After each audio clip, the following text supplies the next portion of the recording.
Selamat malam dan selamat bertemu kembali dalam Renungan Malam God's Amazing Grace atau Kasih Karunia Allah yang mengagumkan oleh Ellen G. White tanggal 5 Mei 2026. Mari kita berdoa. Bapa kami yang di sorga, Allah pencipta langit dan bumi, laut beserta segala isinya. Satu-satunya Allah yang benar yang kami sembah selalu, melalui anak-Mu Yesus Kristus. Kami bersyukur dan berterima kasih oleh sebab penyertaan dan perlindungan Bapa sepanjang hari dalam seluruh aktivitas dan pekerjaan kami. Pada malam ini, kami akan mendengarkan firman-Mu. Mohon karuniakan Roh Yesus Kristus dalam hati kami, menuntun dan mengajari kami, agar dapat mengerti dan menghidupkan firman yang kami pelajari dan dengarkan. Besertalah dengan kami sepanjang malam ini, ya Bapa. Kami persembahkan doa ini di dalam nama Yesus yang adalah Tuhan dan Juru Selamat kami. Amin. Renungan malam ini akan dibacakan oleh Saudari Keisha Rahel Sidabutar. Kepada Saudari Keisha, kami persilahkan. Renungan malam kita pada hari ini 6 Mei 2026 berjudul Syarat-syarat perjanjian. Ayat inti terdapat di dalam Keluaran 19 ayat 5 berbunyi, "Jika kamu sungguh-sungguh mendengarkan firman-Ku dan berpegang pada perjanjian-Ku, maka kamu akan menjadi harta kesayangan-Ku sendiri dari antara segala bangsa." Pada mulanya, Allah memberikan hukum-Nya kepada umat manusia sebagai sarana untuk mencapai kebahagiaan dan kehidupan kekal. Ke-10 perintah, engkau harus dan engkau tidak boleh adalah 10 janji yang dijamin kepada kita jika kita memberikan ketaatan kepada hukum yang mengatur alam semesta. Jikalau kamu mengasihi aku, kamu akan menuruti segala perintahku. Yohanes 14 ayat 15. Inilah inti dan substansi dari hukum Allah. Syarat-syarat keselamatan bagi setiap anak laki-laki dan perempuan Adam diuraikan di sini. Hukum yang terdiri dari 10 perintah tentang kasih terbesar yang dapat diberikan kepada manusia adalah suara Allah dari surga yang berbicara kepada jiwa dalam janji, "Lakukanlah ini dan kamu tidak akan berada di bawah kekuasaan dan kendali setan." Tidak ada yang negatif dalam hukum itu, meskipun mungkin tampak demikian. Ini adalah lakukan dan hidup.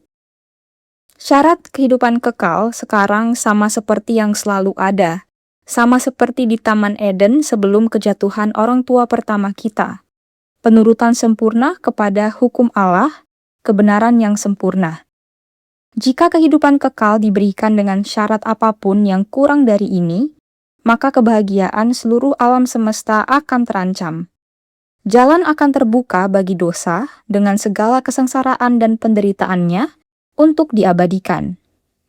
Kristus tidak mengurangi tuntutan hukum. Dalam bahasa yang tidak dapat disalahartikan, ia menyajikan penurutan kepadanya sebagai syarat kehidupan kekal. Syarat yang sama yang dituntut dari Adam sebelum kejatuhannya. Persyaratan di bawah perjanjian kasih karunia sama luasnya dengan persyaratan yang dibuat di Eden. Keselarasan dengan hukum Allah yang kudus, adil, dan baik. Standar karakter yang disajikan dalam perjanjian lama sama dengan yang disajikan dalam perjanjian baru. Standar ini bukanlah standar yang tidak dapat kita capai. Dalam setiap perintah atau petunjuk yang Allah berikan ada janji yang paling positif mendasari perintah itu.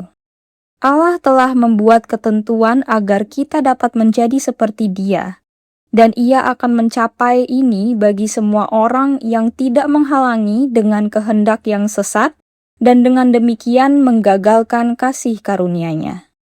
Demikianlah renungan malam kita pada hari ini. Terima kasih, Tuhan Yesus memberkati. Terima kasih atas penata layanan Saudari Keisha. Tuhan Yesus memberkati. Saudara-saudari dalam Yesus Kristus. Dalam renungan malam ini, kita akan mempelajari bahwa hubungan dengan Allah bukan sekedar kepercayaan, tetapi sebuah perjanjian. Ayat inti renungan malam ini di dalam Keluaran 19 ayat 5 berkata, "Jika kamu sungguh-sungguh mendengarkan firman-Ku dan berpegang pada perjanjian-Ku, maka kamu akan menjadi harta kesayangan-Ku sendiri dari antara segala bangsa." Dalam ayat ini terdapat janji bahwa Allah akan menjadikan kita harta kesayangannya dengan syarat-syarat, yaitu sungguh-sungguh mendengarkan firman-Nya dan berpegang pada perjanjiannya. Hal ini bukan paksaan, melainkan undangan kasih dari Allah kepada kita manusia. Apa perjanjian yang Allah maksudkan? Perjanjian yang Allah maksudkan adalah perjanjian sebagaimana di Gunung Sinai. Apa isi perjanjian tersebut? Isi perjanjian tersebut adalah 10 hukum, disebut Dekalog, yang akan diberikan kepada bangsa Israel dan juga kepada kita saat ini. Pemberian 10 hukum tersebut dituliskan di dalam Keluaran pasal 20. Apa tanggapan dari bangsa Israel terhadap perjanjian Allah ini? Di dalam Keluaran 19 ayat 8 berkata, "Seluruh bangsa itu menjawab bersama-sama, 'Segala yang difirmankan Tuhan akan kami lakukan.' Lalu Musa pun menyampaikan jawab bangsa itu kepada Tuhan." Setelah mendengarkan jawaban dari bangsa Israel, apa jawaban Allah atas tanggapan dari bangsa Israel tersebut? Dalam Ulangan 8 ayat 1 Alkitab berkata, "Segenap perintah yang kusampaikan kepadamu pada hari ini, haruslah kamu lakukan dengan setia, supaya kamu hidup dan bertambah banyak, dan kamu memasuki serta menduduki negeri yang dijanjikan Tuhan dengan sumpah kepada nenek moyangmu." Dalam renungan malam ini, God's Amazing Grace, halaman 134, paragraf 4, berkata, "Hukum yang terdiri dari 10 perintah tentang kasih terbesar yang dapat diberikan kepada manusia adalah suara Allah dari sorga yang berbicara kepada jiwa dalam janji. Lakukanlah ini dan kamu tidak akan berada di bawah kekuasaan dan kendali setan." Tidak ada yang negatif dalam hukum itu, meskipun mungkin tampak demikian. Ini adalah lakukan dan hidup. Apa makna berpegang pada perjanjianku di dalam ayat inti Keluaran 19 ayat 5? Berpegang pada perjanjian Allah berarti menuruti 10 hukum sebagai standar hidup. Hidup dalam keselarasan dengan prinsip-prinsip hukum Allah. Memelihara hubungan kasih dengan Allah sebagaimana 4 hukum pertama dan dengan sesama manusia 6 hukum terakhir. Jadi perjanjian Allah di dalam Keluaran 19 ayat 5 sama dengan 10 hukum, sama dengan standar karakter yang sama dari Eden hingga perjanjian baru, sama dengan syarat untuk menjadi harta kesayangan Allah dan hidup yang kekal. Dalam renungan malam ini, God's Amazing Grace, halaman 134, paragraf 6 berkata, Kristus tidak mengulangi tuntutan hukum dalam bahasa yang tidak dapat disalahartikan.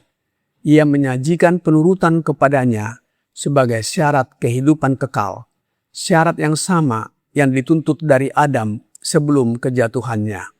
Persyaratan di bawah perjanjian kasih karunia sama luasnya dengan persyaratan yang dibuat di Eden, keselarasan dengan hukum Allah yang kudus, adil, dan baik. Kehidupan kekal di bawah kasih karunia menuntut keselarasan sempurna dengan Allah dan hukumnya, sebagaimana di Eden. Standar ini konsisten di perjanjian lama dan juga perjanjian baru, serta tidak mustahil untuk dicapai. Perkataan Yesus, "Karena itu haruslah kamu sempurna, sama seperti Bapamu yang di sorga adalah sempurna." Matius 5 ayat 48. Setiap perintah Allah disertai janji, dan Ia telah menyediakan jalan agar manusia menjadi serupa dengannya, asal tidak mengeraskan hati dan menolak kasih karunia-Nya, yaitu Yesus Kristus, melalui kehadiran Roh-Nya dalam hati kita. Oleh sebab itu, Rasul Paulus dalam suratnya ke jemaat Filipi, di dalam Filipi 2 ayat 13 berkata, "Karena Allah lah yang mengerjakan di dalam kamu, baik kemauan maupun pekerjaan menurut kerelaannya." Saudara-saudari dalam Yesus Kristus, perjanjian Allah bukan tentang beban, tetapi tentang hubungan. Hukum bukan musuh kita. Itu adalah jalan menuju kehidupan kekal. Tugas kita adalah tidak menghalangi pekerjaannya. Jika kita menyerahkan diri dan menerima dengan iman Roh-Nya atau Roh Yesus Kristus tinggal dalam hati kita, Allah akan membentuk kita menjadi serupa dengannya. Kiranya pekabaran malam ini membawa pembaharuan dan sukacita bagi kita. Tuhan Yesus memberkati. Mari kita berdoa. Bapa kami yang di sorga, terima kasih atas firman-Mu yang mengajarkan bahwa Bapa mengadakan perjanjian melalui 10 hukum sebagai cerminan karakter-Mu dan tuntunan bagi hidup bangsa Israel dan juga bagi kami.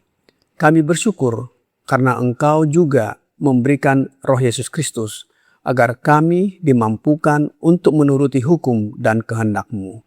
Oleh sebab itu ya Bapa, curahkanlah Roh Anak-Mu Yesus Kristus dalam hati kami, supaya hidup dan karakter kami semakin hari semakin serupa dengan hidup dan karakter Yesus.